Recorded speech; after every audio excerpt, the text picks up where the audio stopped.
who will be presenting her report. Is she the Gabriel? Yeah.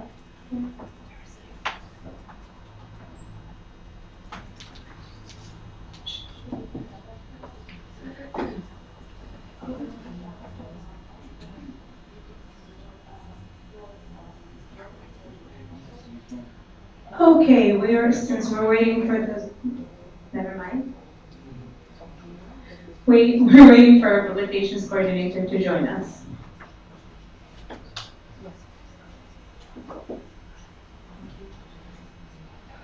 Technical break.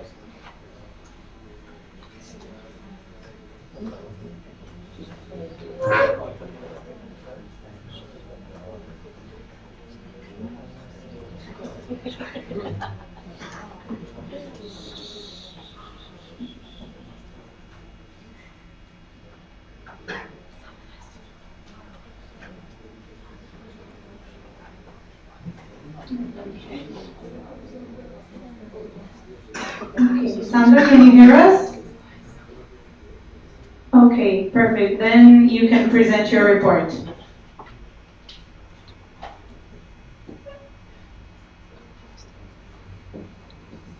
Wait, we can't hear you. Just a second.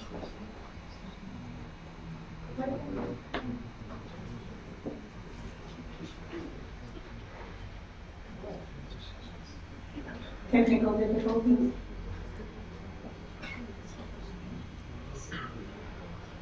Technical from Alina. Alina DPH. In the meantime, while you try to fix this, small logistical announcements. If you have not paid anything for the auction or raffle, or if you know your delegation is still something that is owing the money to EPSA, please liaise with them. We do not want to have a longer debtors list. Also, we do have some flags missing. Please also talk to each other and figure that one out. Thank you. Maybe we can try again. Can you try talking to see if we can hear you?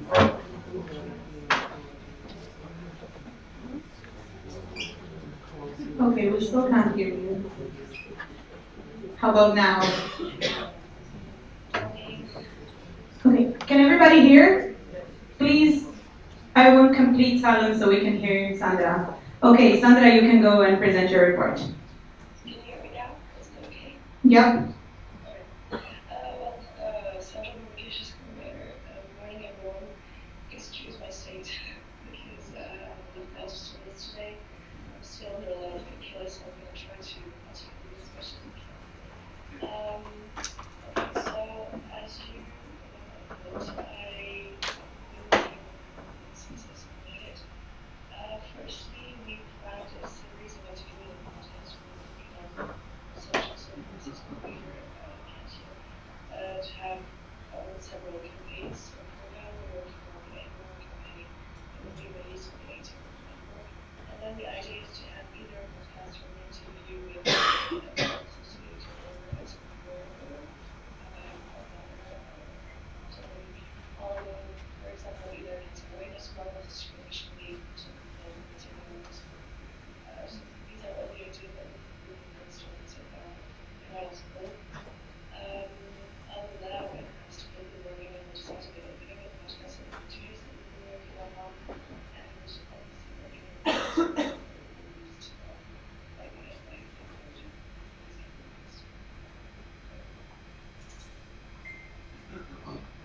Thank you very much, Sandra. We will be taking any questions if there are now. Are there any questions? KMPSV?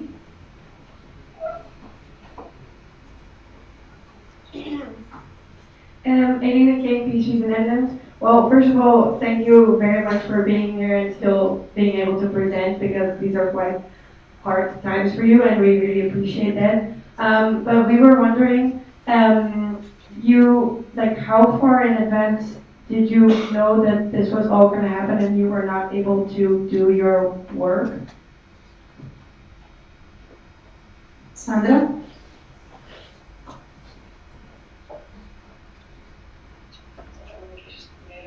Basically, it's been I've been like organizing all this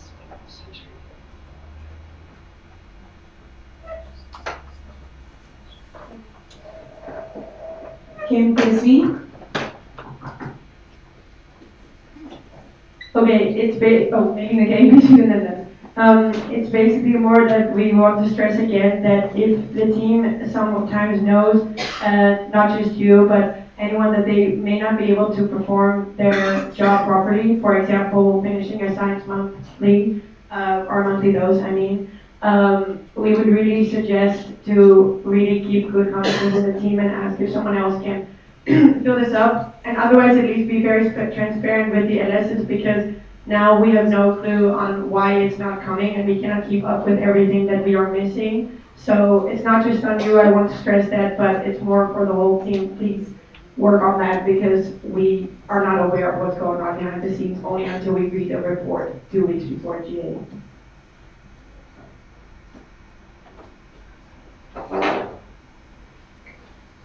Sandra, any comments? No?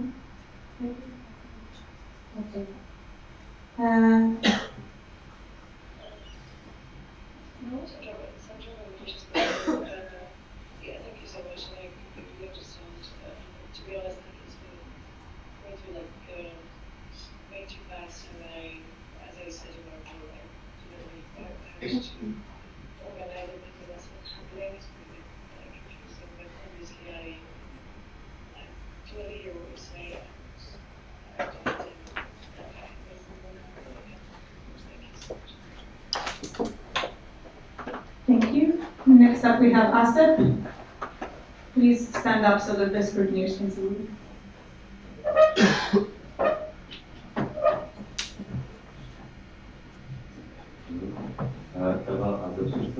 First of all, thank you so much for the work you've done considering the circumstances, and I really hope that you're doing better today. My question is also for the future. Do you think that you'll be able to catch up the what do you call it, the report for the next month? I mean, you're supposed to be starting in July. Do you think you'll be able to catch up? And do you have the, I guess, resources to maybe get help as well to help you catch up? Thank you. Sandra? So I think you're familiar. Yes, I definitely catch up on this because as I said, like for now the planning decisions was I understand that now it's all done and I'm already catching up with some more details of that. So I'll be out either a formal monthly dose and then just publish them as August and September before, or transfer the two spin-off or something more up to date to anything happening in the next episodes. So yeah, I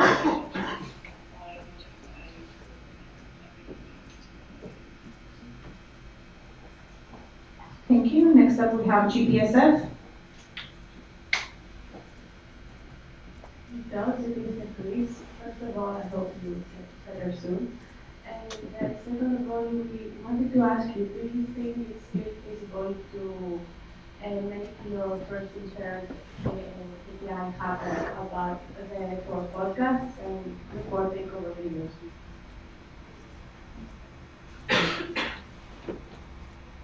Technical from Sandra. Okay, GPSF, can you please repeat? And please try holding your mic really closely. Can you hear me? Okay. We just wanted to ask you if you think it's still feasible to make your first and third KPI happen for podcast and for takeover videos. Sandra? Wait, just a second. Sorry. Technical from Malena. Sorry, didn't see you.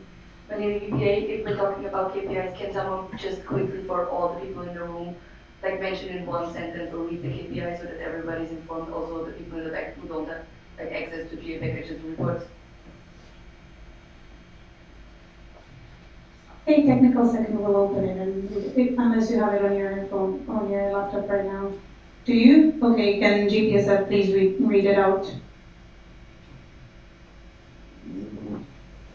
MCPs increase, so the first PPA published 4 podcasts and have at least 200 YouTube reviews before the end of the Monday. And the third one is have 4 takeover videos made by countries represented by us until the end of the month. Thank you. Thank you. Okay, Sandra, now you can go. About the interviews.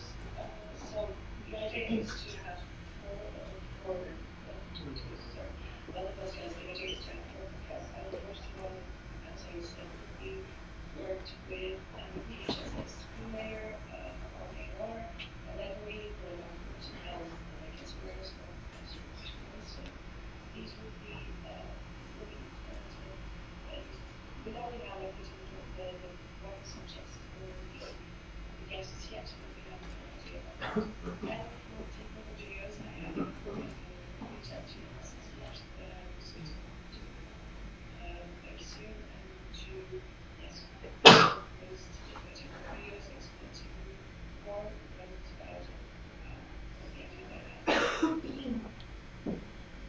Thank you very much. Do we have any new points? I see none. Thank you very much, Sandra, for presenting your report. And now we will quickly be moving on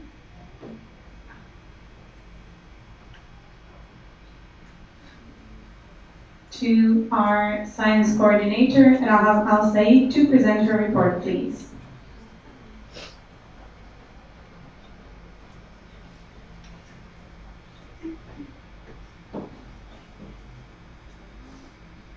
Rahaf?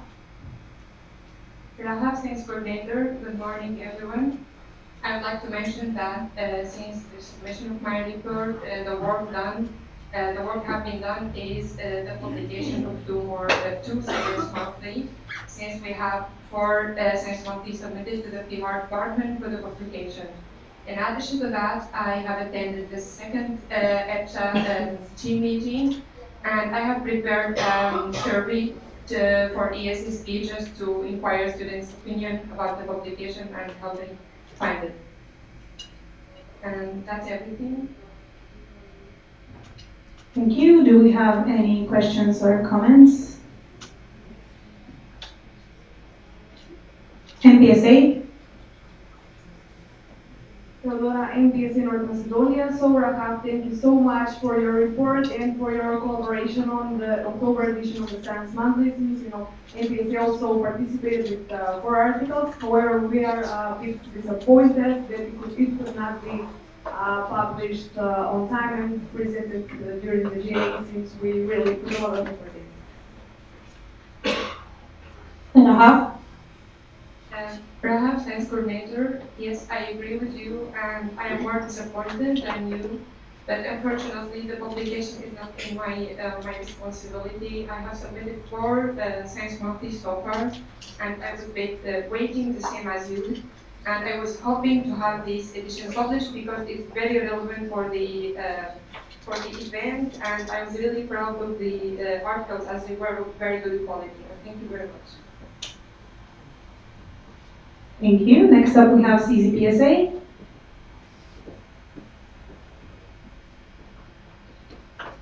Dominican Youth Republic, is there actually information on how many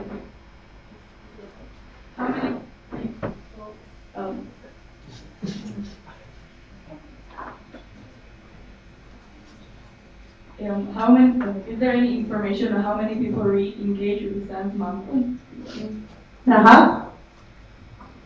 Thank you for the question. Rahaf, Science Coordinator. Thank you for the question. Well, actually, in collaboration with the PR department, we can have a rough estimation of how many people are accessing the website to read. But if they read or not, we have no idea. Thank you. Do we have any new points? GPSF?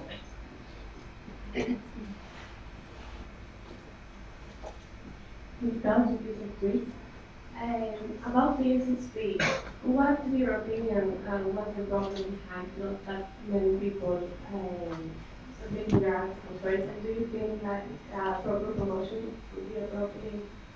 going to work. Rahaf?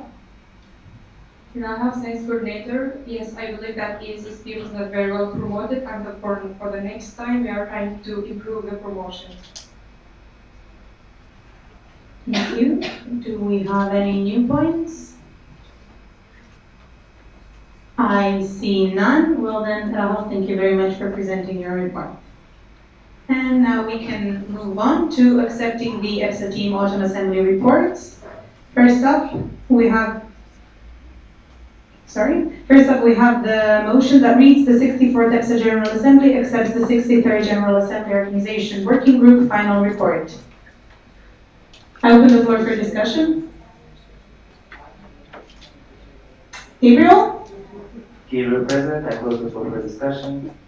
And we can proceed to voting on the motion that reads the 64th EPSA General Assembly accepts the 63rd General Assembly Organization Working Group final report. Are there any abstentions? Who is against? Who is for?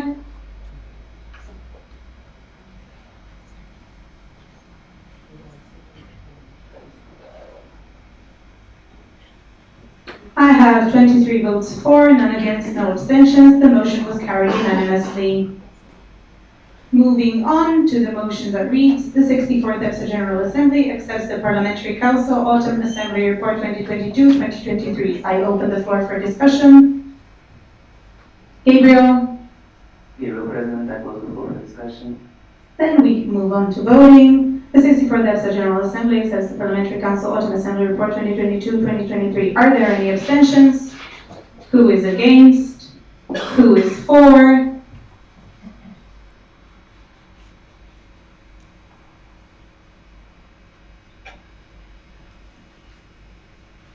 I have 23 votes for, none against, no abstentions. The motion was carried unanimously.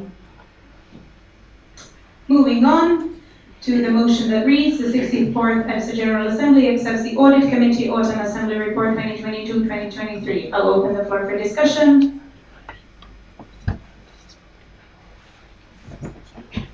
Gabriel? Gabriel present, I close the floor for discussion. Then we can proceed to voting on the motion that reads the 64th EPSA General Assembly accepts the Audit Committee Autumn Assembly Report 2022-2023. Are there any abstentions?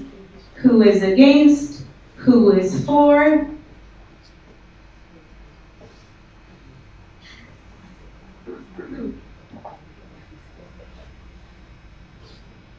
I have 23 votes for, none against, no abstentions. The motion was carried unanimously. Moving on to the motion that says, the 64th EPSA General Assembly accepts the following Executive Autumn Assembly Reports 2022-2023. President, Immediate Past President, Vice President of Internal Affairs, Secretary General, Treasurer, VP of Education, VP of Public Relations, VP of External Relations, VP of European Affairs. I open the floor for discussion.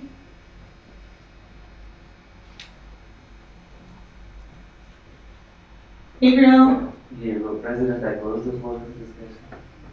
Thank you. Then we will proceed to voting on the motion. So we're voting on the motion. The 64th EPSA General Assembly accepts the following Executive Autumn Assembly Reports 2022-2023. President, Immediate Past President, VP of Internal Affairs, Secretary General, Treasurer, VP of Education, VP of Public Relations, VP of External Relations, and VP of European Affairs. Are there any abstentions? Who is against? Who is for?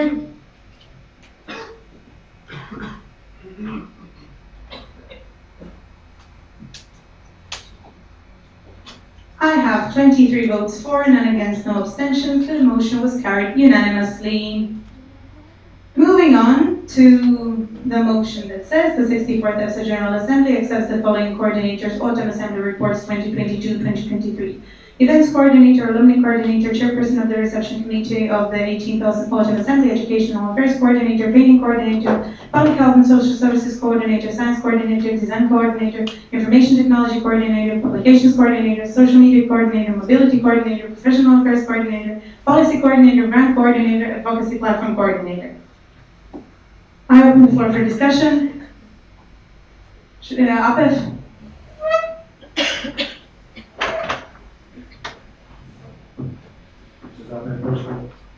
We'll just just like Portugal.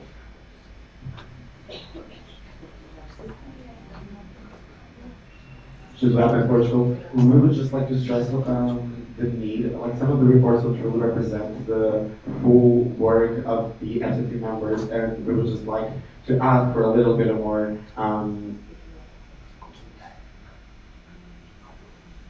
commitment in the writing of those reports, because we tried during the GA to actually mention those little failings, but we really would like to ask the EPSA team for a little bit more commitment in the writing of the reports, and maybe the EPSA executive to also try to control them a little bit more and require more from the coordinator that each one of the department is actually coordinating. Thank you. Are there any other new points? I see none. Gabriel? Dear President, I close the floor for discussion.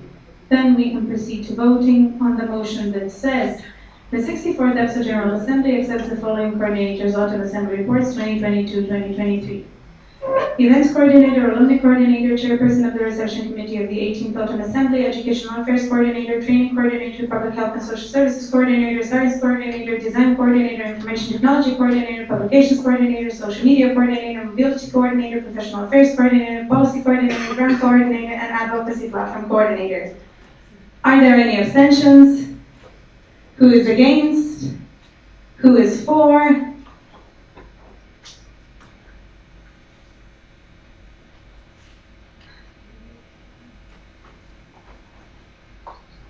I have 23 votes for, none against, no abstentions. The motion was carried unanimously. And with that, we can move on to the update on the 44th EPSA Annual Congress, and I would like to invite the chairperson to present the update.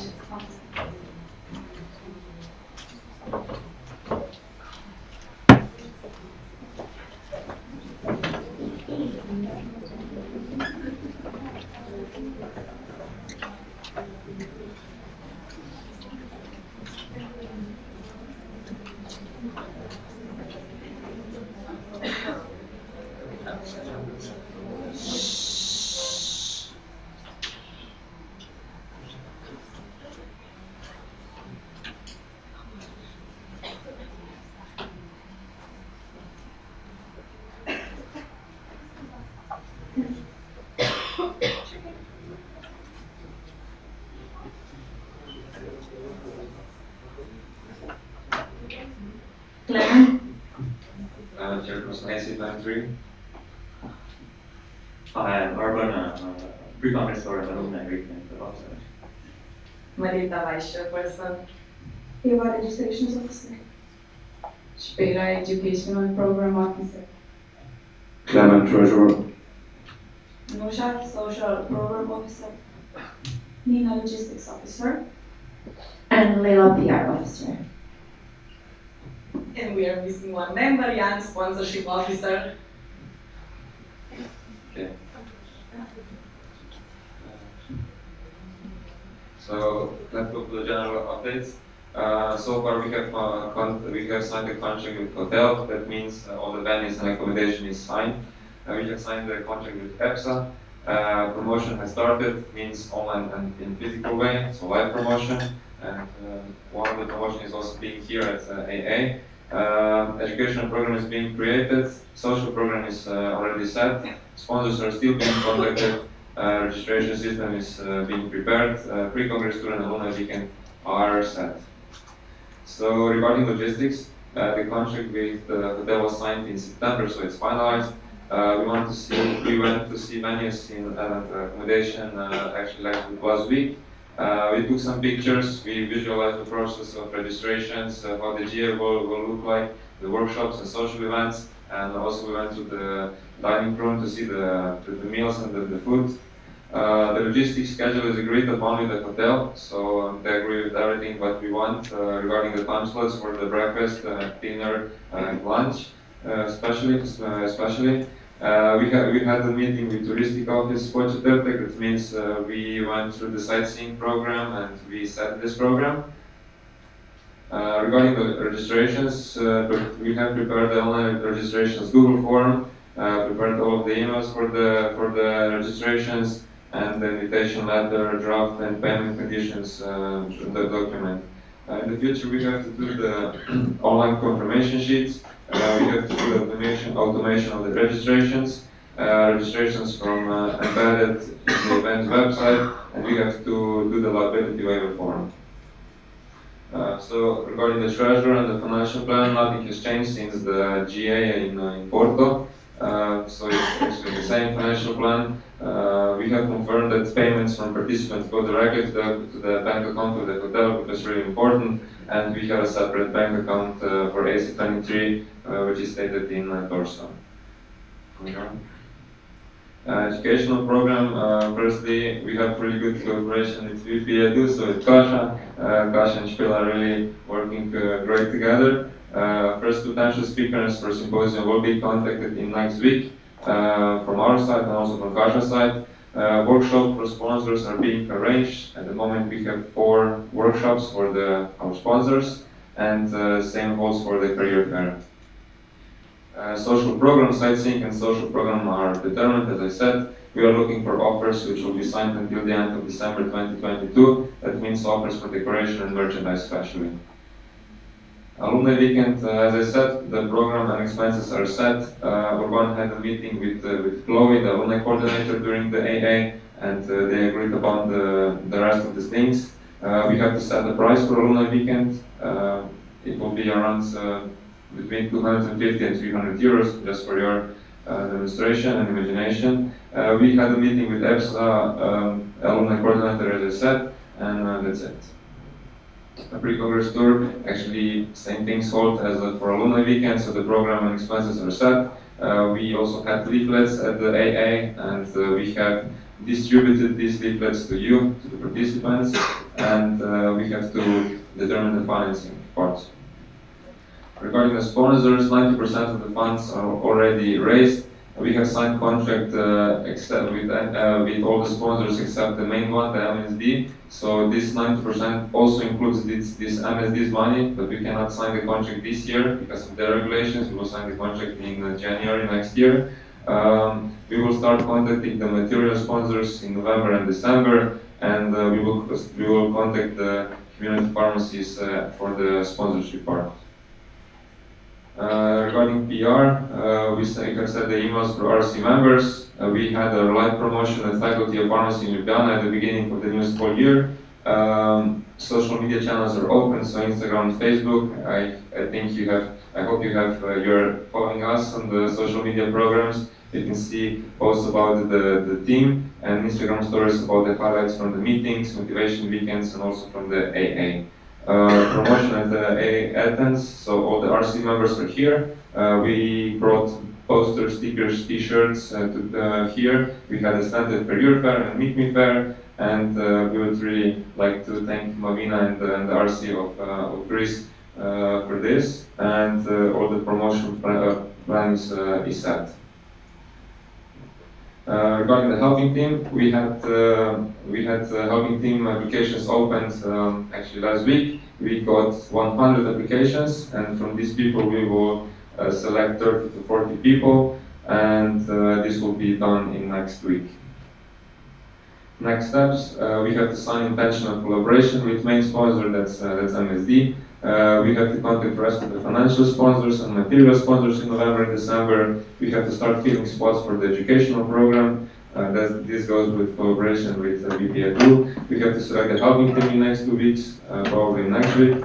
We will start promotion for pre-congress tour and alumni weekend. We have started that, and we have to continue with the good work in 2022. That was all. Thanks for the attention.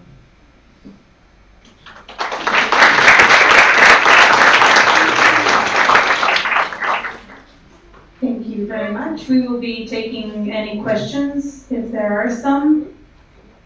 KMPSC.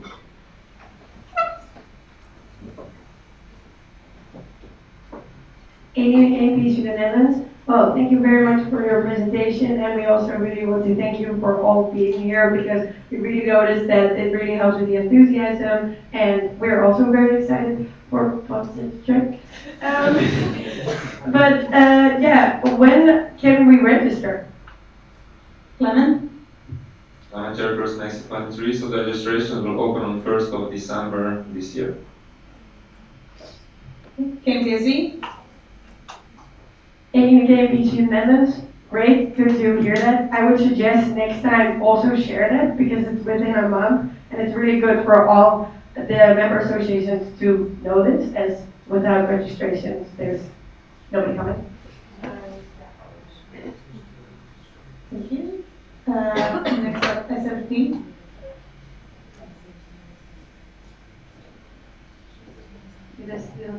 Thank you so much for this presentation.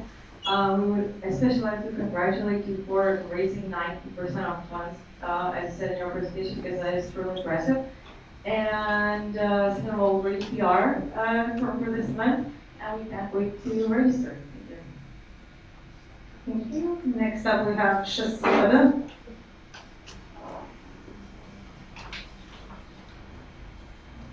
Yeah, just for the Slovenia, I'd just like to say that, just like to compliment you on all your work and to say that we are really proud of you.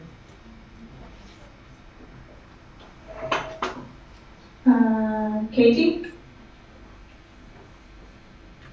Yeah, events coordinator. I would also like to thank all of you for the work. You guys are doing an amazing job. And honestly, having the whole RC here is very special. It's definitely good to see what is going on in this event. Make sure you get the feedback. Feel free to say what you do differently. And it's also fun to meet the people who proposed the event that you did live during here in the hallway and all the parties. So good job. Keep up the good work. We are very proud and we are happy to present it with you. Bullshit from Apeth. Stop at Portugal. Can't see your ears. Thank you. KMPSV? In KMPC Netherlands, on a more serious note relating to my previous point, is there a set of rules or guidance on when RC also opens an email thread for the NSs? Marlena?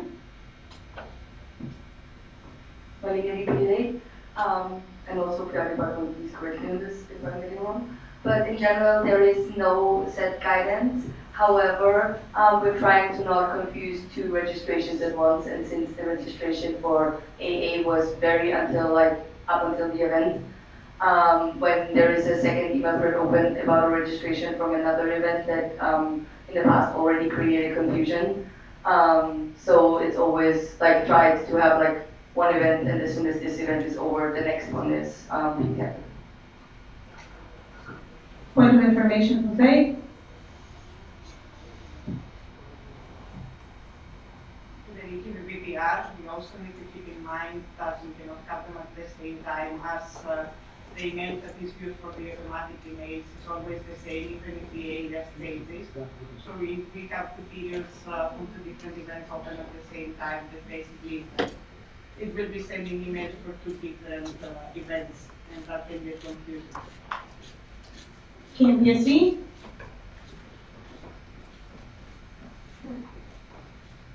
KMPC Netherlands, thank you very much for the clarification. We totally understand that makes total sense.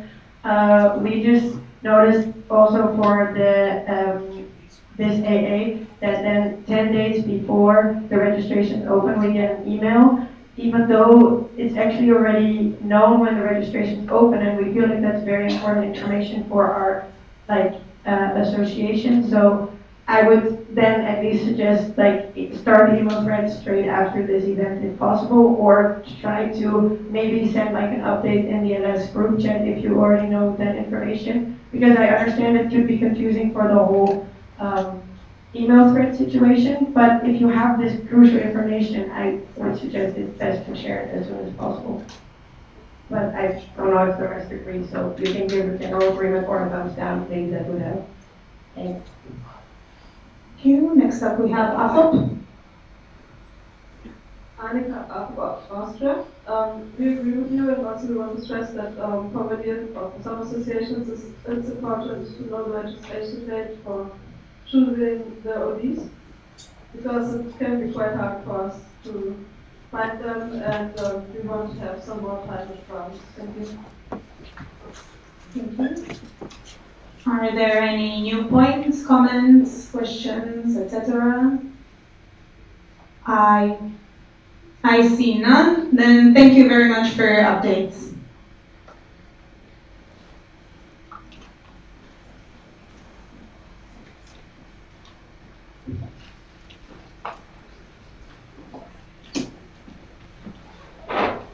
And moving on to the next point, which is the EBSA Strategic Plan 2021-2024. Gabriel? Gabriel, President. So this morning, I realized that the strategic plan with the milestones that I sent to the LSs quite a while ago was not included in the GA package. That's my bad because I didn't notice. We were going to vote on the changes now, and I wanted to ask if you're still comfortable with doing that, or if you would prefer to move this to later in the day. I don't know if all of these are LSs and they had access to the document before. With that thumbs up or thumbs down, thumbs up if you want to discuss it now, or thumbs down if you just want to do that. Please show the motions up high. Up high.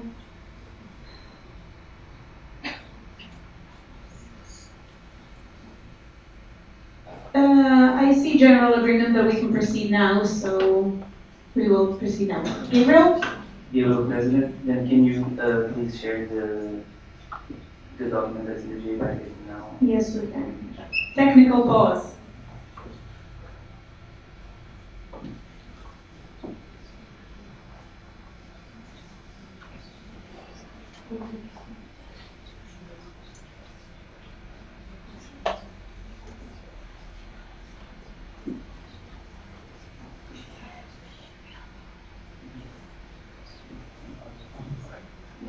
Gabriel? Gabriel, President. So, as I've explained to you before during our discussion on this, our main aim for this revision of the strategic plan was to add milestones within each objective that we have so that we could better measure our goal, and you will see how we measure this in the next point, because we will do the report on the first year of the strategic plan. So yeah, basically this is what you will see throughout the whole document. And I would just ask DC to go to the part that's highlighted, which is the only actual change. Can you see it? You can come here.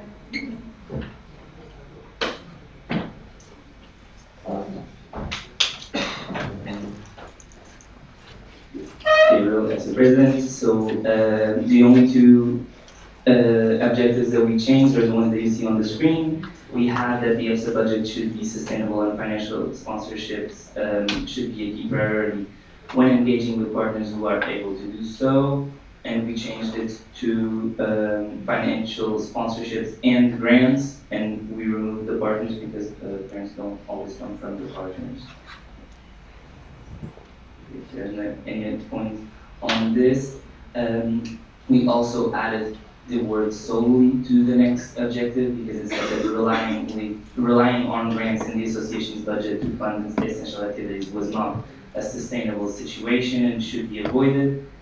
But we added solely because we thought that relying only on grants should be avoided, but we can't help but need the grants regardless, so it gives us a little more flexibility.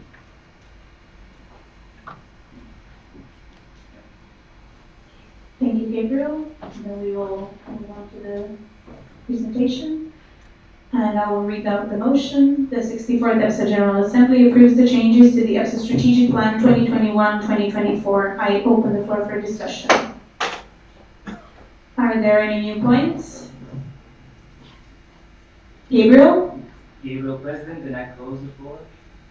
And we can proceed to voting on the motion that reads, the 64th EPSA General Assembly approves the changes to the EPSA Strategic Plan 2021-2024. Are there any abstentions?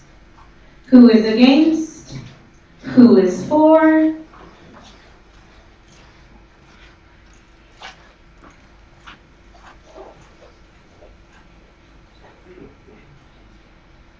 I have 23 votes for, none against, no abstentions. The motion was carried unanimously.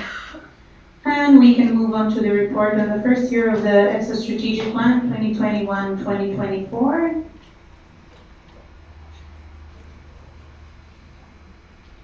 Gabriel? Gabriel, President. So I'm using a borrowed laptop because mine crashed in the beginning of the event, and I still have like 2 slides left to finish on this. So can we do the next point, please? We sure can.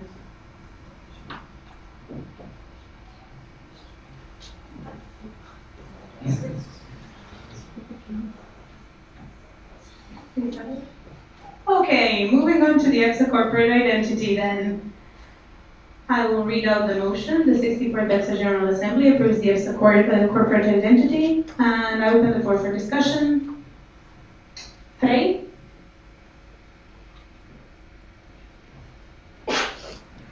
Reniki from PPR.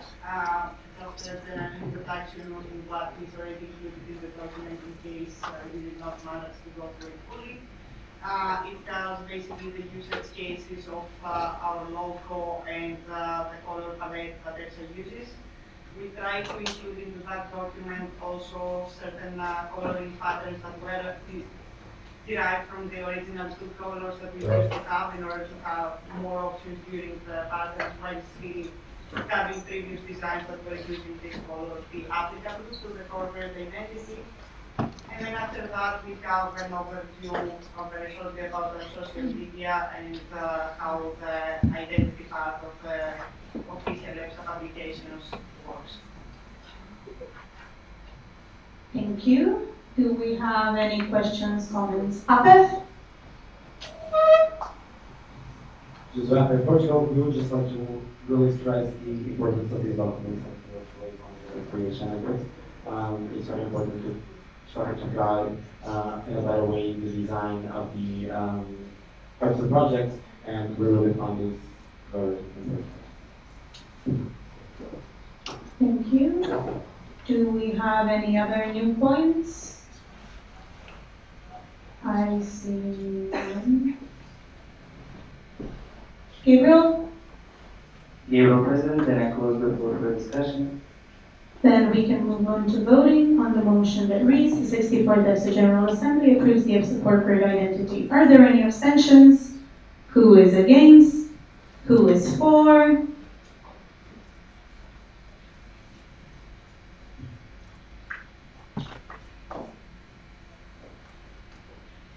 I have 23 votes for, none against, no abstentions. The motion was carried unanimously.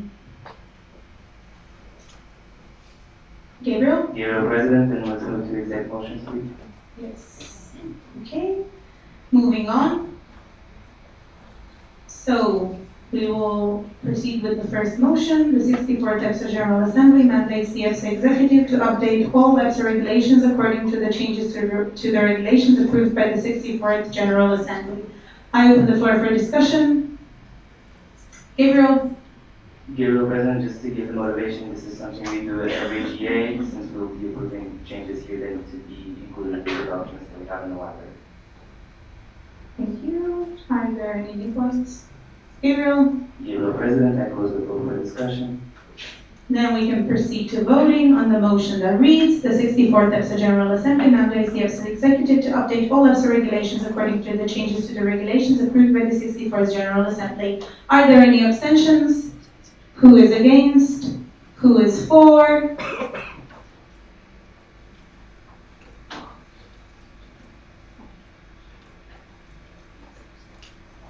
I have 23 votes for, none against, no abstentions. The motion was carried unanimously.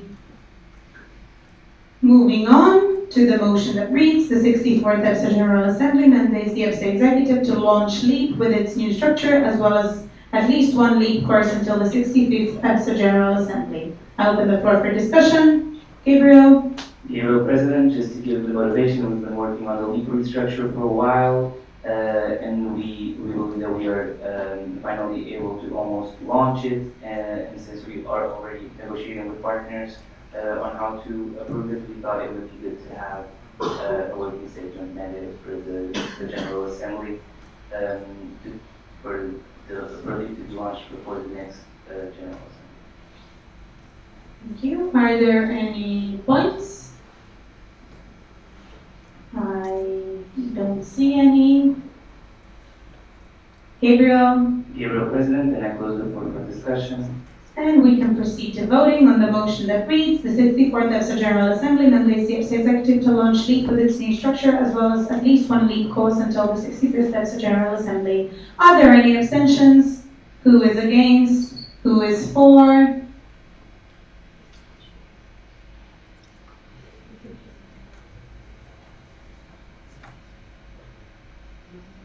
I have 23 votes for, none against, no abstentions. The motion was carried unanimously. Moving on to the motion that reads, the 64th EPSA General Assembly mandates that 75% of the profit of the 43rd EPSA Annual Congress is transferred by the Reception Committee to the account of the 18th Autumn Assembly. Should the 18th Autumn Assembly end up with profit, the Reception Committee is mandated to return 100% of this profit to EPSA. This money shall be transferred 50% to the EPSA Support Fund, 20% to the EPSA Team Fund, and 30% to the EPSA Reception Committee Fund. With this motion, Article 23.4.14 of the Terms of Reference shall be overruled. I open the floor for discussion. Gabriel? Gabriel, President, just to present our motivation again. So, as you saw from the approval of the final financial report of the Annual Congress 2021 in Union, quite a few funds were left out, and EPSA is entitled to claim 75% of those funds, and usually it is divided, as you see there, 50% for support fund, 20% for team fund, and 30% for the reception committee fund. But since we have the reception committee of this event struggling, we decided to allocate from our part for the team fund and to allocate the parts for the support fund, the 50%, to the RC, also because we have 6,000 euros in the support fund and it's not really needing the injection right now, and we're proposing to suspend that that article because that's the article that states how the profit should be divided, and we're changing it a little bit. Thank you. First up, we have a direct from the PhD. Thanks, PhD. First of all, I fully agree with this, and I love that we found a solution for this current autumn assembly. But I feel like we kind of left deep out the fact that we probably need a long-term solution for this, and we should all look into what we do in our national associations to keep this going. Gabriel? Oh, sorry, Marlena. Sorry, I can't see anything from here.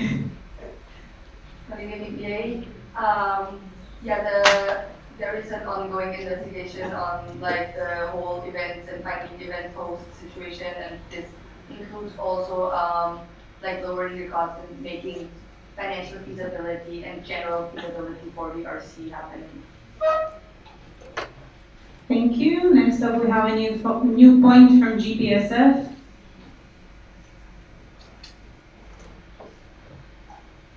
GPSF, please. I would really like to thank you for this motion. It really helps with the sustainability. Thank you. KMPSC. On that KMPSC amendment, just to clarify what happens with the other 25% right now. Gabriel? Gabriel, President, the other 25% remains with ANEP as per the regulations. Thank you. Are there any new points? Gabriel? Gabriel, President, and if there are no new points, I would just like to thank to take this opportunity to also thank the RC from AC23 as per the regulations, the RC fund usually goes from annual Congress to annual Congress, and the funds we received were from an annual Congress, so it would in theory go to them. But while talking to them, they agreed to help out the RC from Greece, and we really appreciate their effort. Thank you. Gabriel? Gabriel, President, I close the floor for discussion. And we can move on to voting on the motion that reads, the 64th EBSA General Assembly mandates the 75% of the profit of the 43rd EBSA Annual Congress is transferred by the Reception Committee to the account of the 18th Autumn Assembly. Should the 18th Autumn Assembly end up with profit, the Reception Committee is mandated to return 100% of this profit to EBSA. This money shall be transferred 50% to the EBSA Support Fund, 20% to the EBSA Team Fund, and 30% to the EBSA Reception Committee Fund. With this motion, Article 23.4.14 of the Terms of Reference shall be overruled. Are there any abstentions? Anyone against? 4.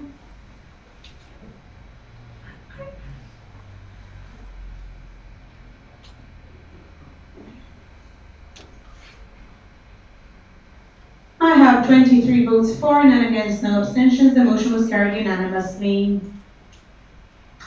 Can we? Gabriel?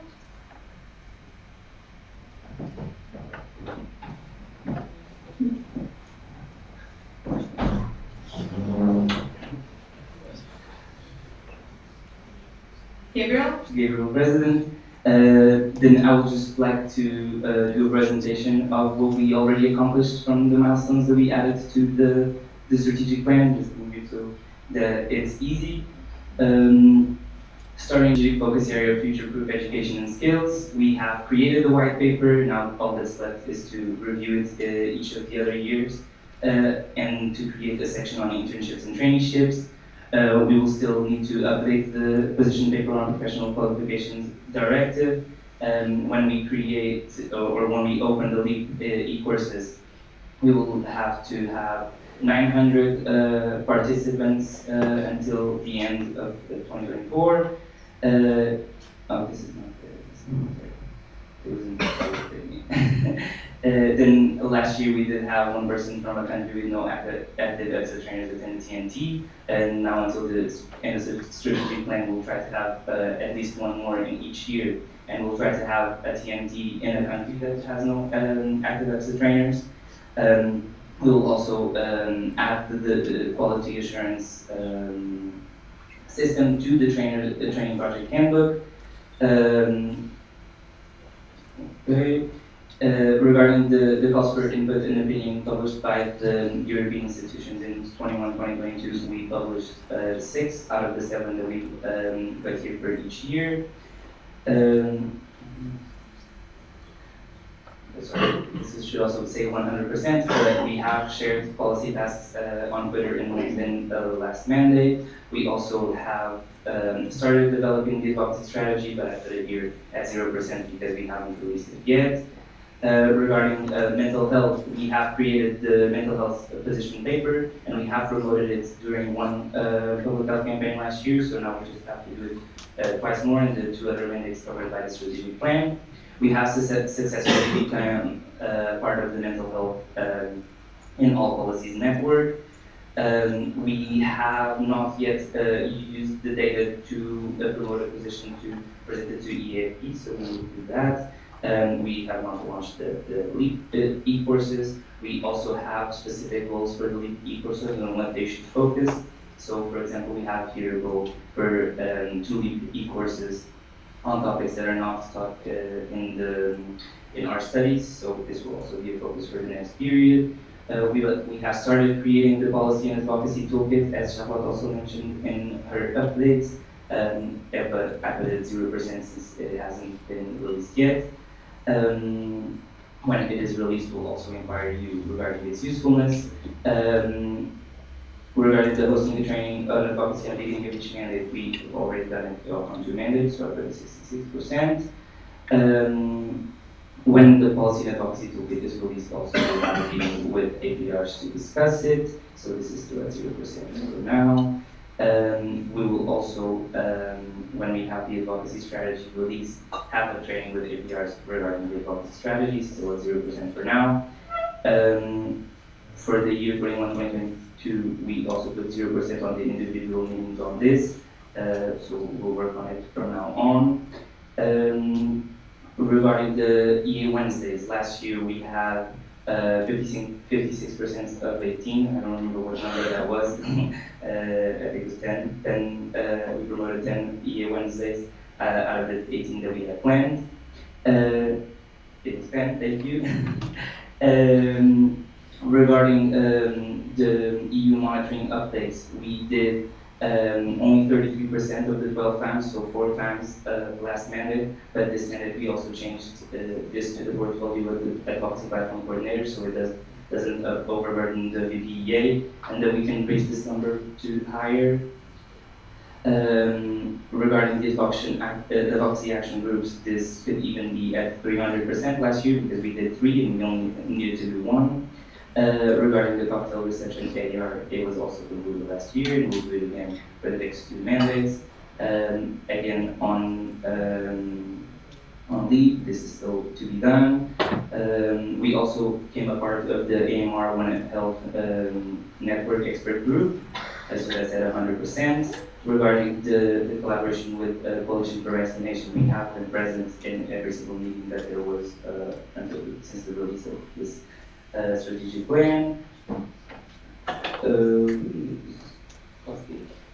Okay, this is a mistake, but we still plan to reach at least 150 people with at least one public health campaign on the role of pharmacists in healthcare. Regarding corporate partnerships, we have an objective so that at least 75% of partnerships are renewed. This can really be measured now because we only have the first year, so now we'll see what we can renew.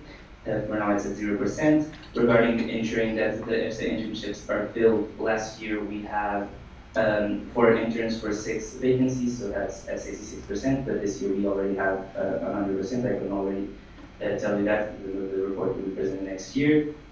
Regarding the negotiation, to negotiate upwards the internship values, last year we negotiated that with one of our partners, and so it's at 20% because they were 5, or they are 5 now. But I can also already tell you that in next year's report this will be at 100 because this year then the rest was renegotiated.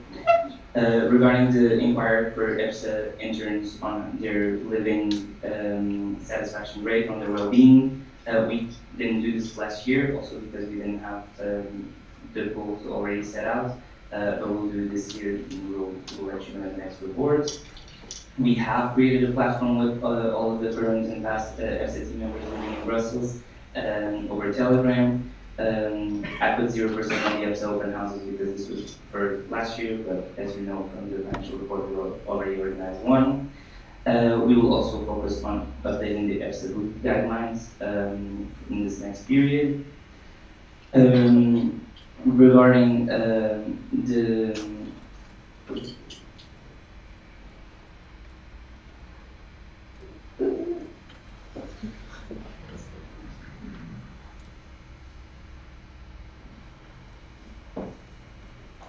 Okay, so this first will reach out to all existing associations and see how EFSA can support them for meeting them at least once per mandate. Was not ever before, this is why it's not applicable because we didn't measure it. Regarding the discussion on topic of online networks, we will do it until the end of the second year of the strategic plan, like it's stated there. Regarding supporting good practice exchanges and help all interested EFSA members build networks, I could hear that this would be either 0% or 100 because we haven't had that interest yet, so we would follow the 0 interest that I have, but we will also focus on promoting this so that they know that we're available to do this. Regarding the LSA, we have organized one per mandate, so last mandate as well, and this mandate you already saw it. Regarding the last session about internal functions and issues that we hope to have twice per mandate, this relates to the LS meetings and the OD meetings, and we have organized 2 last mandate. Regarding BMFs, we have a goal of organizing 10 per mandate. We organized 15 last mandate, so this has been concluded in full for last year. Regarding the anniversary working group, we have included the alumni coordinator there, so this is already 50%. Now we just have to make sure that alumni are engaged during the event, and yeah, everything else will be just settled when the event actually happens. Regarding alumni weekends, last year because we didn't have an annual congress, we only organized one out of the two, but we did, as you can see in the alumni activities, organize more activities than alumni weekends to counterbalance that. Regarding the alumni platform, it has not been launched, but it will be in the near future. And regarding the registrations for the alumni platform, we will also see that in the near future. We added a goal to give each member a list of everyone that had their position in the alumni pool, from the group that registered and gave us consent to keep their data. In the beginning of the year, we didn't have this goal before, so it wasn't done, but we'll do it this year. Regarding the informal platform with AAG, we have created a Telegram group. Regarding the meetings for last mandate, we got 66.6%, we have 2 out of 3. Regarding the position-specific handover guidelines update, 29 out of 30 team members have updated their positions handover guidelines last year, so this is at 97%. Regarding the new LS training, every single LS got a new LS training when they got here in last mandate. Regarding the extra archives, we added a goal this year for every year is checking with 5 people from the executive if there's any documentation we archive. But this goal wasn't there before, so we couldn't measure it because we were not aiming for it. Regarding the satisfaction rate of team members' personal experience in the team at the end of each mandate, this was also not measured last year because we didn't have this goal, but we'll measure it now. We also have 3. We have a team bonding activity in 4 out of 5 team meetings that I'm planning for next mandate. I'm planning the first meeting. 6th first team meeting already is this mandate, so this is 80%, not 75. We also have more than 6 interdepartmental meetings last mandate, so this is 100%. Regarding the evaluation of the progress of this strategic plan, we put it in the strategic plan that we have to do it every autumn assembly. This is the first one, so it's already at 33.3%. We'll have 2 more to present the next intermediate and the final report. Regarding the budgeting for unforeseen expenses, we have budgeted at least 3% last mandate, and as you saw, we also did the previous mandate. Regarding the partnerships, we put as a goal to have 100,000 euros in partnerships until the end of the strategic plan. Last year, as you know, we didn't have as much as we aimed for because we didn't have an active DPR for the most crucial part of the mandate, so that's at 8%, we have 8,000. This year we already secured some more and are on the way to secure even more, so hopefully next year when we present this, it will be a higher percentage. Then regarding project-specific grants, we are trying to look into it and trying to look at however many national grants we can find, but we have not been approved for any of them. But we have not. We only did 1 application. Regarding meetings with the treasurer and every reception committee with the purpose of guiding their work, we need to do at least 2 with each RC, and this was done last mandate. Regarding the debt that was there for EPSA, we said that 100% of it needed to be settled until the end of the strategic plan. We have 9,629 euros and 25 cents of debt, and through amortization and reaching out to debtors, we now have 2,671.22, so 72.26%. of this debt is settled. Also, we have a goal for all the money that EBSA has to be in the EBSA bank account, not in the cash box during the whole year, except for exceptional cases. As of this moment, we still keep the cash box and bring it to events. We will see how we tackle this from now on. We will start still this investigation on, well, we have started this investigation on the online program of EBSA events at the 0% because we haven't concluded it. The same for the investigation on the value of educational outcomes. Regarding the evaluation form, it has always been sent, and we also reach out to alumni and speakers after the events. On what comes to awards, we haven't won an award yet since the beginning of the strategic plan.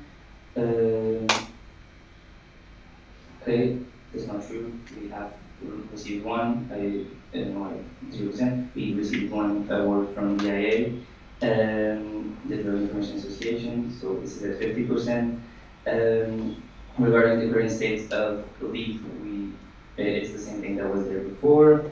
The same for the topics of the courses. Regarding the TNTs, we have organized 2 last mandate, and we'll try to organize at least 2 this mandate as well.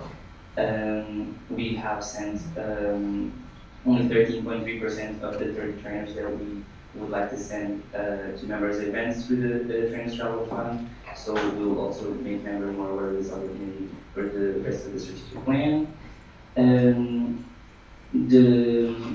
The VR strategy will be released soon, hopefully. So this is still at 0%, but we have started work on it.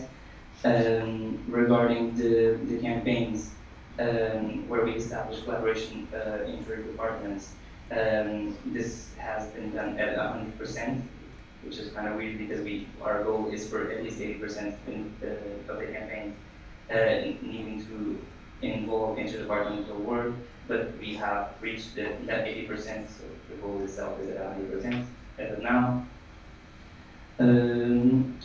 Regarding having external bodies in our collaboration, we have reached over 5 external bodies, so this is also at 100%. We had 2 competitions last year during public health campaigns, so the goal of having at least 3 per year is at 66% for last mandate. We will, regarding the public health campaigns of members, we have promoted more than 5 last year, so this is at 100%. Regarding the social services campaigns, we have organized at least 1 live and 1 online social service campaign last year, so this is at 100%. Regarding the activities on to bring postgraduate and undergraduate students together, we'll focus on this in the next period. We have included all of the tracks for science, health role, advocacy, etc. In extra events, so we put it at 100%. Since this was work started already last mandate, regarding the alumni newsletter, we have created a section about speakers at events, so this is at 100%.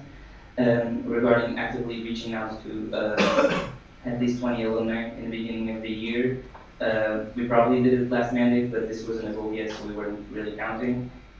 So I did not have a goal because it's not possible to calculate. Regarding the partnerships, we have a goal to establish at least 2 new partnerships per year. Last mandate we only created 1 new partnership, so that's at 50%. But I can already tell you that for this mandate, when we see the next report, this will be at 100%. Regarding the EBSA presentation for partners, this will be, as we discussed previously, a focus for the next month. Regarding external events, we were present in way over 10 external events last year, so this is 100%. We have also presented EBSA in most of those events, so this is also at 100%. We have shared several conferences with LSs over 5, so this is at 100%. We have attended 1 event of each of the student associations that we collaborate more directly with last year, not ENSA, but we only came therefore I know that the negotiations were kind of in between mandates, so I didn't count there for the percentage. Regarding that they participate, at least 4 of them participated in our events. We had 3 of them participating in our events, so that's a total of 75% of the KPI. Regarding meetings with ESSAs, we were present in every single one of those meetings. We have contacted EPSO for exchange of good practices more than once, so that's 100%. We have actively responded to solicitations when they ask for us to share good practices every time that we could, so that's 100% as well. Moving to mobility, we have shared more than 3 mobility opportunities with LSs and National Implement Responsible Persons for last year, so this is at 100%. We have ideas, as those of you that were present in the meeting already know, for new mobility projects already, but we haven't implemented them, so this is still at 0%. Regarding the support fund, we have as a goal to get 3,500 for the support fund. As you saw in the financial report, we have 1,400 and something, so that's at 44.82% as of now. We are also working on Twinix to have the inter-collaboration Twinix predicted in the ESSA's MOU, so this will be a focus for ESSA's in the next period. We organized, the members organized over 20 Twinix last year. We have reviewed over 10 previous EPSA policy documents, so we created a white paper which is the review of every single policy document on skills. Regarding asking for feedback, we've also asked for feedback in every policy document last mandate. Regarding the investigation on how to publish the results of surveys that EPSA conducts, we still have not conducted this, finished this investigation. Regarding monthly meetings with APRs, we created this goal now, so we'll try to implement them in a monthly format from now on. Press releases, this is something that we will work on after we create the goal, the same for the introductory video for the annual reception. We have had at least 1 meeting with EGU, EHP, and EIPG concerning skills in education, so this is at 100%. We have presented these results as well. This is also at 100%, but we will continue to do so as many times as possible. Regarding the EPSA library, we have kept it updated with all of these policy documents, so it's at 100%. Regarding meetings with deans, we did not have these meetings with deans last year, so we'll try to focus harder on this for the next 2 years of the strategic plan. This advocacy strategy, as I mentioned before, is still when it releases, we will focus on these goals. Again, we have reviewed most of our policy work for the white paper on skills, so this goal is also at 100%. Regarding being active in networks, as you saw, we have joined a few networks. They're relevant at a European level, and we do we are present in every single meeting that we can, so and give the students input. Regarding fact sheets, last year it was not done. We didn't create fact sheets on specific topics with the help of APRs, but Bjorn also put it on his POA that he would focus on this, so that we can already start creating some fact sheets on this. Regarding query during an EPSA event, we also go to organize that. Regarding the press release for reporting policy document, we did do it last year, and we will do it again this year. We attended way over 10 external events in Brussels, some of them online, but still happening in Brussels, so this is at 100%. We do organize an advocacy session at every EPSA event, so this is at 100%. Okay. Gabriel? Gabriel, President, and I'm sorry that I presented all of this to you now, but we needed to approve the changes before I could release the report to you. So for next mandates, we will get this report like 2 weeks before, also in your GA package, because the milestones are already part of the strategic plan. Thank you, Gabriel. Please bear with us for a little while longer. Break is coming up. Coffee will be there, so a little while longer, please. So, Abba? Annika of Austria, could you lower the AC, please? I'm sorry, the AC isn't working today, and they told us not to touch it. Could we then open the windows or something, because we like oxygen? Opening the windows? Yes, we can open the windows. Gabriel?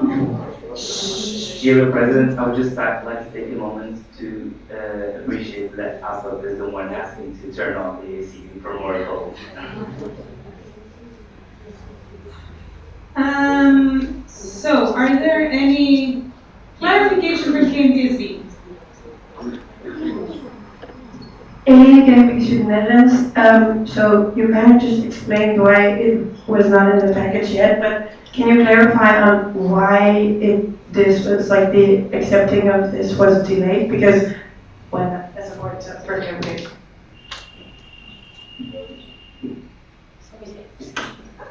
Gabriel? Gabriel, President, so we needed the General Assembly to approve changes to the strategic plan. So this is why. But maybe for future mandates, and I can also leave it in the President handover guidelines, that when we create the strategic plan, right in the first edition, already adding the milestones there. So when it reaches the end of the first period, so the first year of the strategic plan, they already have the milestones, they don't have to keep adding it later. And this was something that when we started the mandate as a team, we decided that we would like to do, to add to the strategic plan. So this is also why it wasn't done last year, because it was a priority of our mandate and our team. Point of information for Joseph? Yes, just to give some background on the strategic plan, because last year in my mandate, we created the strategic plan as it is now. We changed the structure substantially. Before there was no milestones, nothing to track the progress, and it was a good idea of this executive to add it.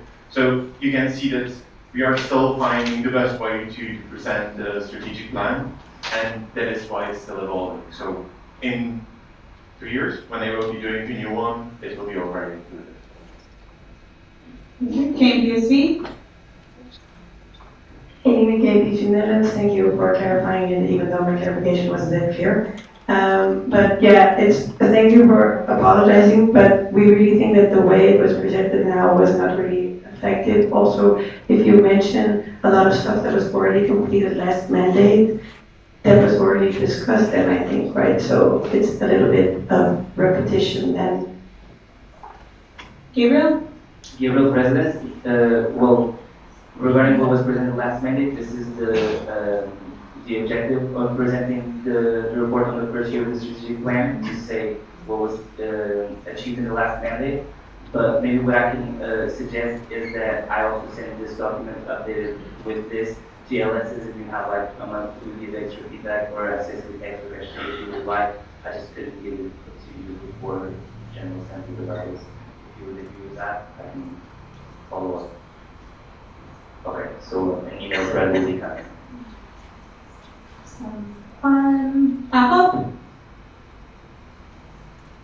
Annika out of Austria, we just have a general recommendation to do after we decided on the new Congress topic AI, that maybe you could investigate more into collaborations with mathematics or physicists, etc.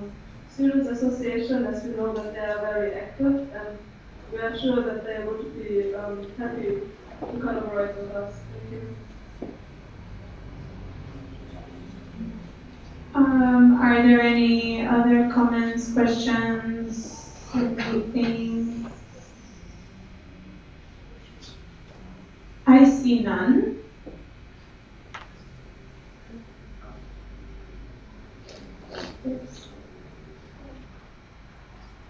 Gabriel? Gabriel, President, then shall we proceed with the changes to protocol? It's up to the GA, I think. Because I think, are you comfortable proceeding with the changes to torso, or are you not comfortable with proceeding? Everyone, hands up. Yes or no?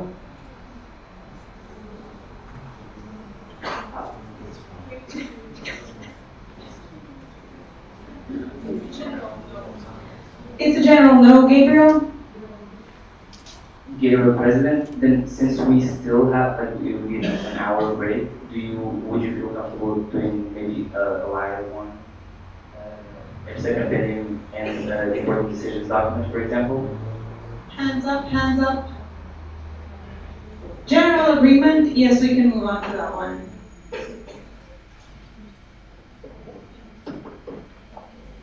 Okay, next point, EPSA compendium and its annexes. Let's go. I will read out the motion. The 64th EPSA General Assembly approves the amended changes of the EPSA compendium and its annexes proposed by the Executive. I open the floor for discussion. Points? Gabriel? Gabriel, President, and I close the floor for discussion. Thank you. And we will proceed on voting on the motion that reads, the 64th EPSA General Assembly approves the amended changes of the EPSA compendium and its annexes proposed by the Executive. Abstentions? Against? For?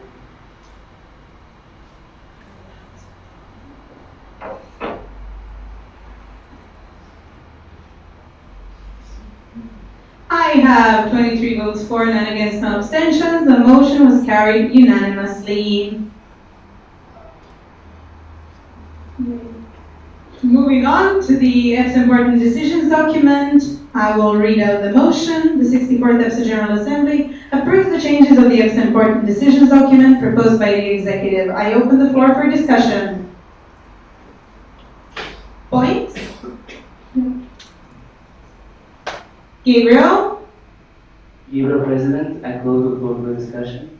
Then we can move on to voting on the motion that reads, the 64th EPSA General Assembly approves the changes of the EPSA Important Decisions document proposed by the Executive. Abstentions? Against? For?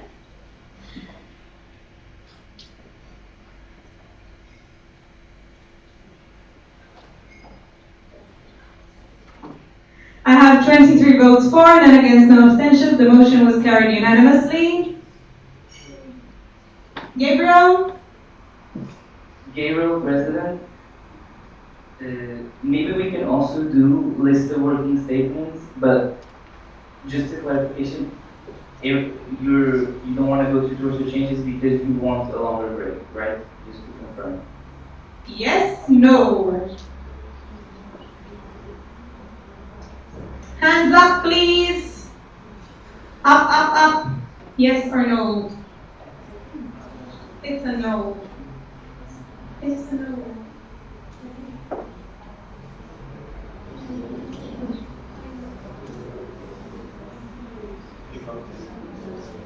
Gabriel?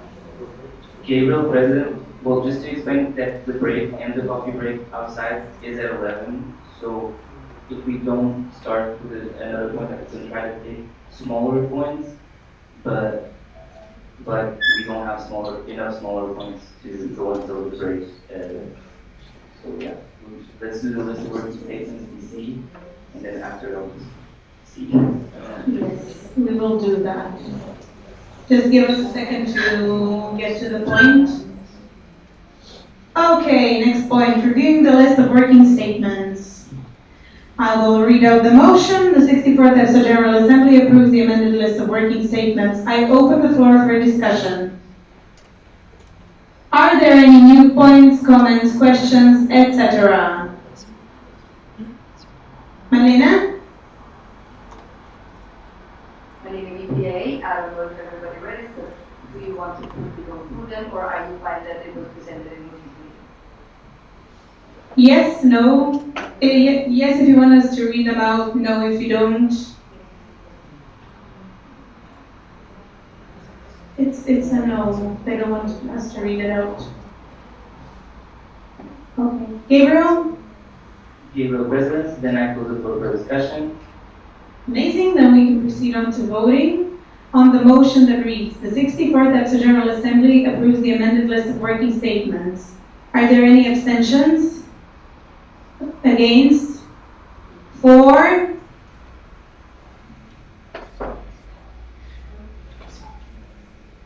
VFSO, please raise your voting card.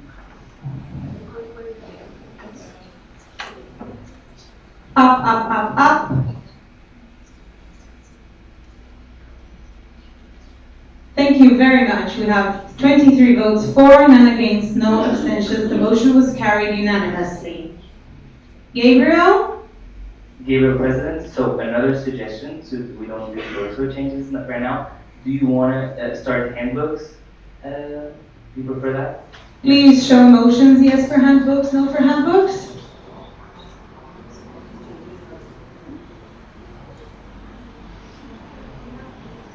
CCPSA.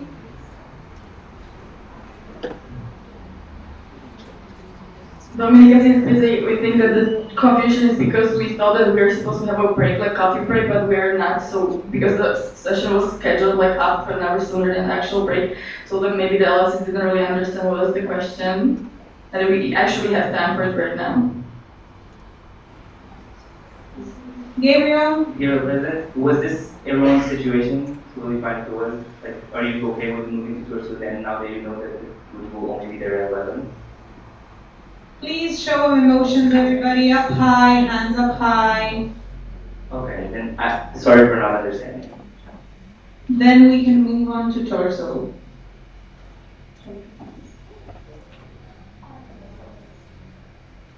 Just a second. Okay, terms of reference executive changes.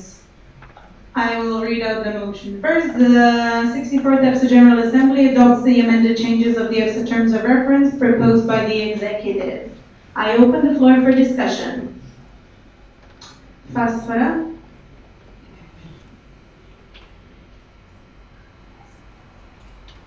Vlad Kasperovia. So regarding the proposed changes by the executive, we would like to stress the fact that we do not encourage to diminish the period for the reserve spots at the beginning of the event, and also to diminish the time period for the LSs and ODs to apply, as some member associations could not prepare their ODs for the event, and we suggest. So we will take it as another point. Thank you. Marlena?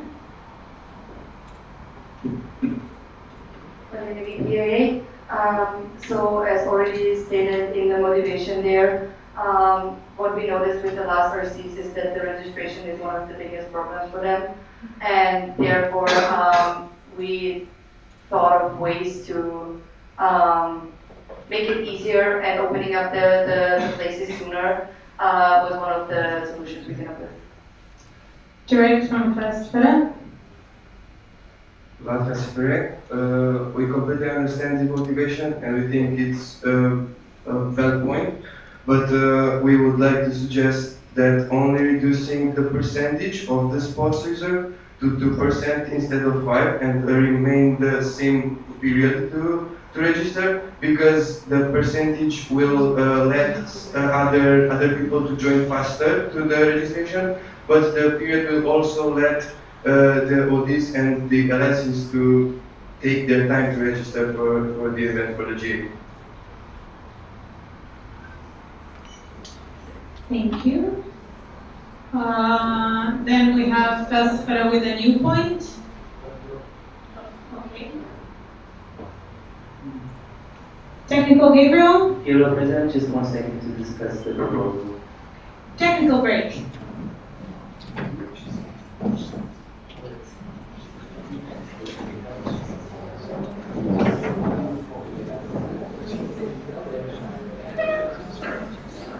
I would very much like to remind everyone that the standing orders are still in place, so please no interdelegation talks. Only talk with the person next to you sitting at the table. Thank you very much.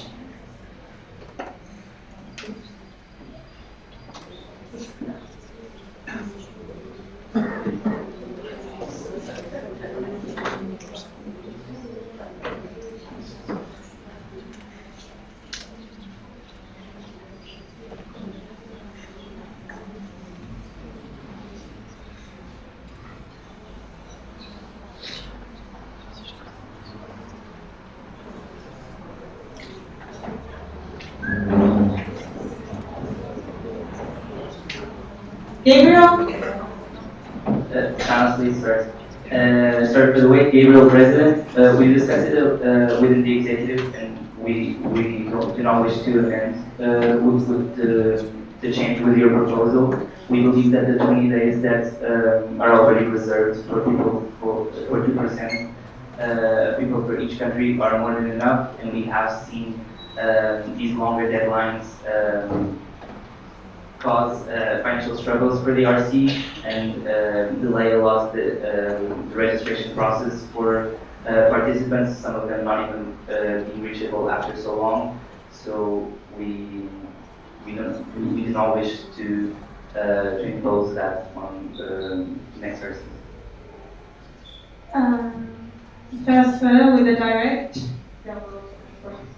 Gracias, Veronia. So this change is dangerous for the EPSA because we sometimes struggle to find all this for the forum, and we think this will increase this danger. And yeah. Wait. What was that? Okay. First, we have a clarification from APEF. I will call on you when your time comes. I'm sorry. Josué, Portugal, could you please clarify why you think it's dangerous for EPSA? We're not really understanding it. Point of information from Fesfera. Right, so this change will decrease also the percentage of the reserve spots for the ODs and the participants in the first period of the registration process, and also diminishes the time period for them to register. And as you can see here, it is not a full forum. We don't have all the member associations here present, and we think some members that are not that active will struggle to send their ODs in useful time, and maybe they will miss the period of register, and some associations very active will take that spot for their associations, sending participants, not ODs. For example, Anne France that Okay. First of all, point of information from Gabriel.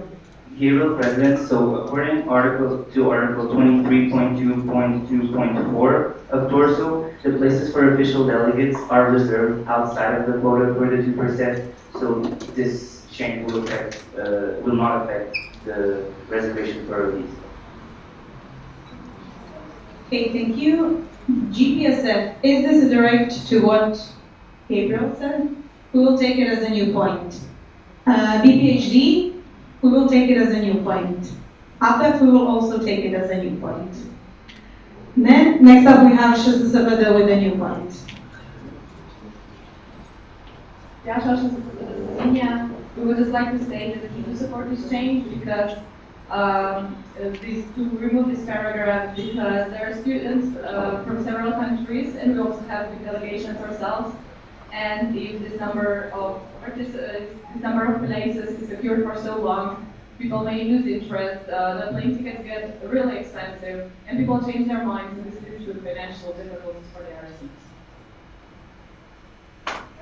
RCs. Okay, next up we have APEF with a new point. To have in Portugal. Also about some concerns that were raised in the room, I don't really think that this change is actually putting the member associations in danger, because I don't think that the member associations that are not here because of the period of time that they have to register themselves. So, I mean, a member association is also our job to be attentive to the time that we have to register ourselves, and we still have quite a lot of time with these proposed change. So. Thank you. Next up we have technical from Miha. Miha PC, guys, please, when you raise a point, please raise it high and wait until I or Andre give you a clear confirmation that put you on the list so that we avoid any confusion with points being not taken or something. Want you all to participate in the discussion. So just bear with us. We do try our best. Thank you. Thank you very much. Next up, we have GPSF dropped. We have BPHD with a new point. Teresa, BPHD. I would like to support Josue. We have a really long time registering. We have a really long time to advertise for it beforehand anyway, and we are all aware that you're supposed to send an OD, so therefore I do not see the issue with this at all. The only issue that I think could arise is within the National Association there is an election going on during the time of registration, because then you cannot send in a specific name, because we have the issue that we give out scholarships for this, and between the time of advertisement and the time where we have promotional material to the point where we don't have to reserve spots anymore to definitely give our scholarships. That's the only issue that could arise, but honestly, it always worked out and there's never been a problem. Thank you. Marlena with a point of information. Marlena, DPA. Also as per point of information on the current practice that is happening, if an association is knows that they will send 2 ODs but isn't sure of the names, it is currently also current practice that those 2 spots are just reserved without any problems. It's not strictly regulations, but it has to be done for years that way. Clarification from BPHD. Just a question for that. Is that also okay for scholarships or not? Because we definitely will fill 2 spots, we just don't know what the name is right now. And this assembly didn't work for, usually it did though. Just a kind reminder to state your name and association, please. Thank you very much. Marlena? I'm in the BPA. Since it is about the official delegates and the official representation of the National Association within EFSA, it's awesome. Thank you. Next up, we have APEF with a new point. Dropped. ANEP with a new point. Marion Alice France. I think if we have less participants, it could be really appropriate for the next event that's going to happen. Thank you. We currently have no new points on the speaking list. Are there any other comments?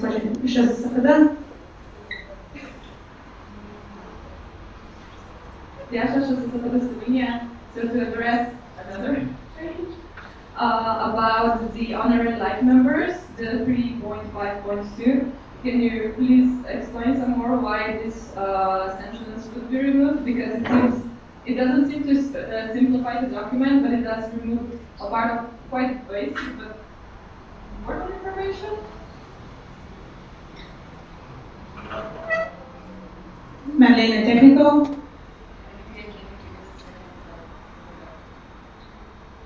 No.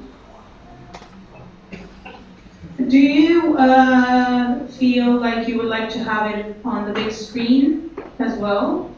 Or will you just open it on your laptops? Screen and no screen?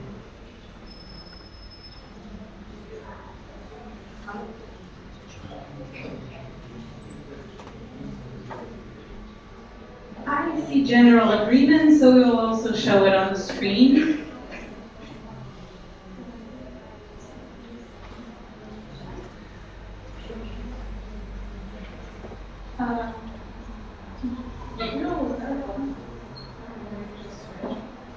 Gabriel with a point of view direct. Gabriel, President. Actually, when we proposed to drop this sentence, it's because we also proposed to add the word individuals in the article where it says that honorary life members can be granted to individuals who have generally contributed to the achievements and aims of EFSA. There might have been a mistake here when passing it on to the template, but we will keep the information that there are individuals there. It should be the same. Thank you. Are there any new points you would like to raise? GPSF?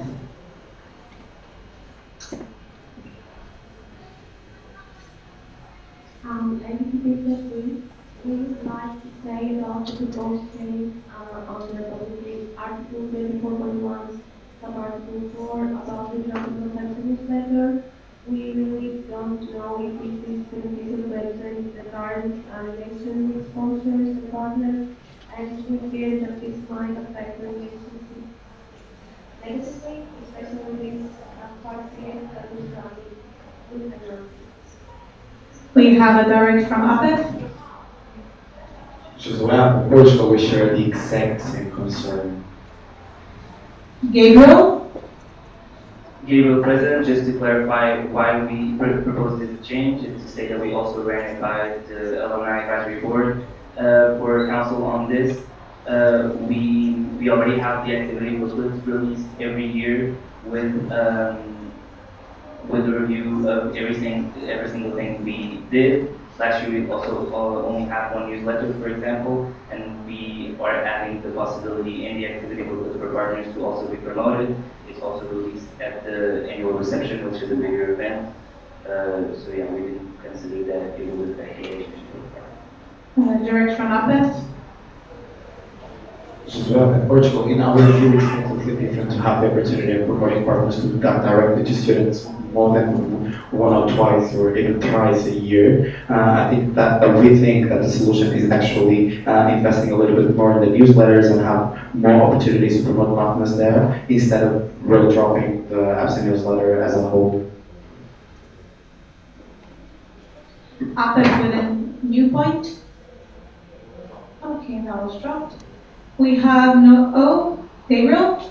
Gabriel, President, just to state that during the EPSA restructure, it was decided to reduce newsletters at the request of the members to only 2 per year, and that our only regular newsletter type of publication is the monthly vote. Thank you. Our speaking list is currently empty. Are there any other comments, points, questions?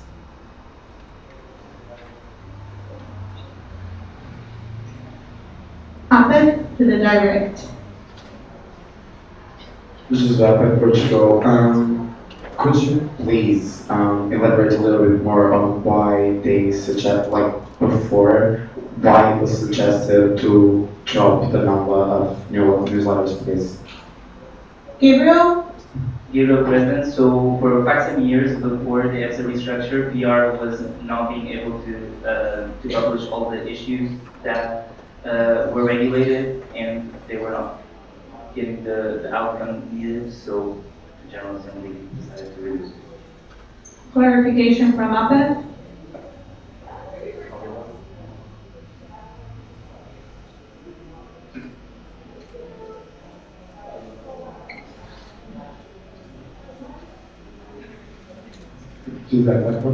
So it was a problem of resources and not a problem of actually if it makes sense for it not to happen. We had a direct from GPSF.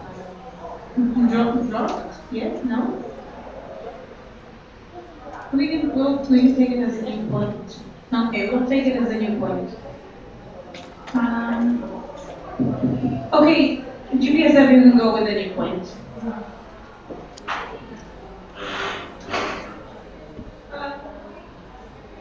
Okay, 1 second.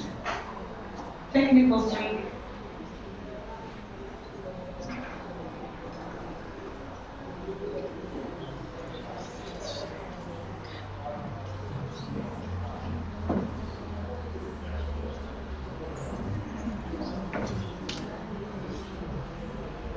Joseph, with a point of information. Yes, if I can be. So on the cost of EPSA newsletters or publications in general, because during the restructure, we also strived to lower the number of publications. Since a lot of the time there was a duplication in, like overlapping, not a clear duplication, but overlapping in the content that the publication tried to deliver. This is connected also to the resources, because if you're doing something twice or something very similar, it is not an efficient use of the resources of the PR department. In the past years, you all know the PR department often struggles to keep up with all of the tasks that they have to do. And on top of this, newsletter is really heavy in terms of what you have to do. You have to coordinate the whole team to give you submissions for the articles. The articles are relatively long. We're talking 200, 500 words because it is a newsletter, so it should be long. At the same time, we are coordinating also the members, because members, it was open for members to submit their activities and so on. And I can tell from my experience from the past 3.5 years, the newsletters have always been late. Like, we are planning to release it in August, the latest, to present a new team. I remember that the first edition was usually coming for AA, which is already too late, which is another problem of the newsletter. Often you are informing on stuff that are going 3-4 months past. GPSF with a direct. Specifically, yes, to understand the problems, especially with the working with CPR. But we think that it's better if the team really puts some effort to publish reading, even for the sake of reducing the publications, even if it was one edition, and then the university edition, then don't be. Thank you. We have a new point from GPSF. Dropped. We have a new point from ABEF. Josué, Portugal. So then what we would maybe suggest was to keep one edition of the newsletter in the period of around September or something to actually present a new thing. And this could be a part of the handover period. So like we can be sure that it is done in on time to present it. So a little bit more commitment for this, just to have it ready. It's also we're not for this very change, this proposal. We want to keep it. Technical from Gabriel. Gabriel, President, could we have more? Of course.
Gabriel, President, really sorry for the time that you had to wait for each common opinion from EFSA.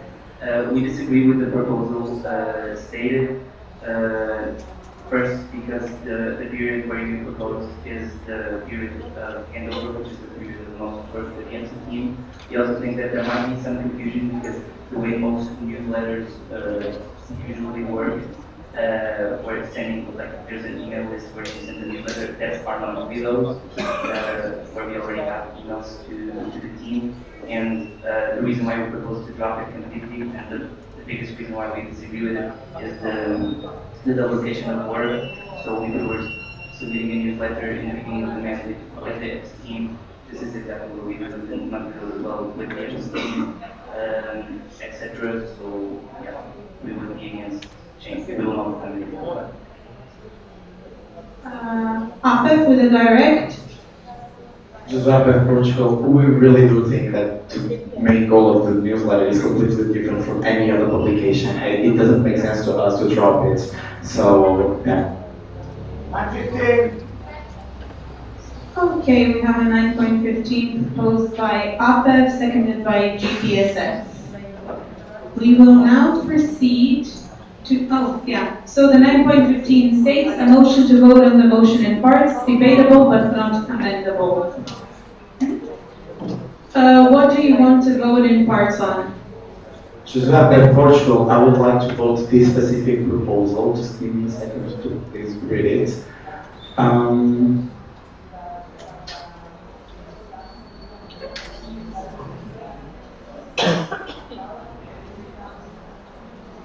Okay, I'm not finding it in the document, but we are proposing to drop the point 24.1.4.1 of dropping the newsletter.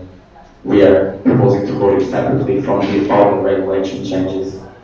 Okay, does the seconder agree? That's a yes. Technical, just a second.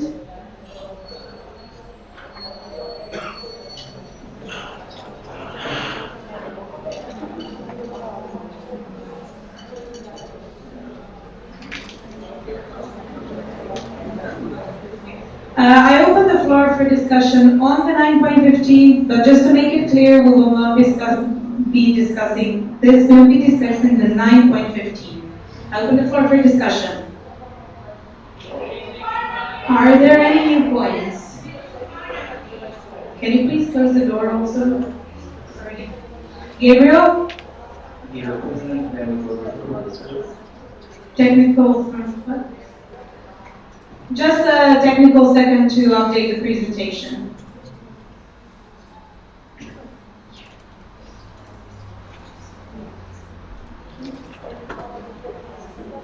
Okay, we will proceed to voting on the 9.15. Are there any abstentions? Is anyone against the 9.15? Please raise your hands up high if you are against the 9.15. And now, who is for the 9.15?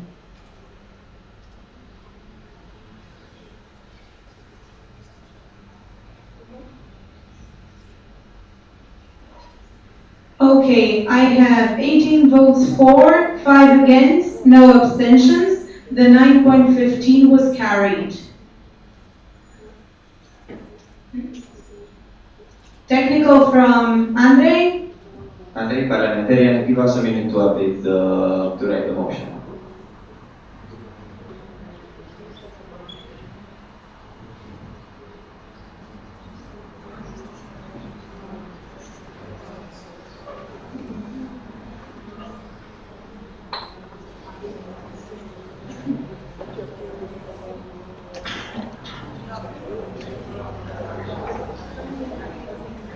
Gabriel with the technical. Gabriel President, just to assess the floor, since we have to change presentation and do new motions for this, do you want to have the breakdown and when we come back, there's already motions in the screen?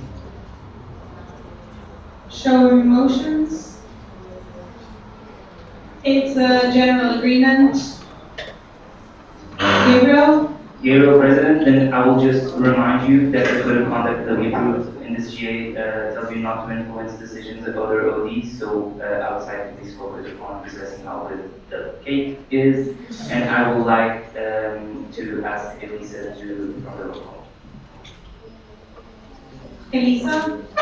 Section, I will perform roll call. APOC Austria, VFSO Belgium, CPSA Croatia, CPSA Czech Republic, SOP Denmark, and France, DPHC Germany, GPSF Greece, LPSA Latvia, SNU Lithuania, MPSA North Macedonia, APC Netherlands, BPSA Poland, APA Portugal, Nostra Romania, Nostra Serbia, MPSA Slovakia, Nostra Slovenia, Spain, ASP Switzerland, Nostra Sweden, ASP Switzerland, USA International Observers, BPSA United Kingdom.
Elisa section, I have 23 voting cards.